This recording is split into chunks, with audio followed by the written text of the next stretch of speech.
एक बड़ी और दुख भरी खबर आ रही है उत्तराखंड के रुद्रप्रयाग से।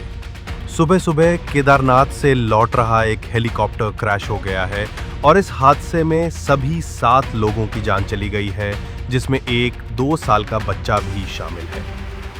यह हादसा रुद्रप्रयाग के गौरीकुंड के घने जंगलों में हुआ, जब हेलीकॉप्टर वापस केदारनाथ से आ रहा था।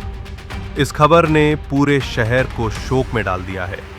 रियासत के मुख्यमंत्री पुष्कर सिंह धामी ने भी गहरा दुख व्यक्त किया है और एनडीआरएफ की टीम तुरंत रेस्क्यू के लिए साइट पर पहुंच गई।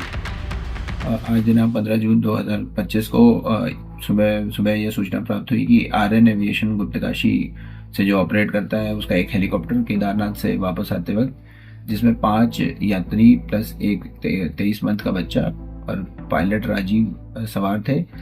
वापस आते हुए कुछ मौसम खराब हुआ, जिसमें पायलट द्वारा उस हेलीकॉप्टर को वैली से बाहर निकालने का प्रयास करते हुए हेलीकॉप्टर गौरीकुंड से ऊपर क्रैश हो गया, जिसमें अभी प्रशासन द्वारा और हमारे डीडीआरएफ है, एसडीआरएफ है, उनके द्वारा खोजबीन जारी है। जैसे ही अग्रिम सूचना प्राप्त होती है तो सूचना दी जाएगी।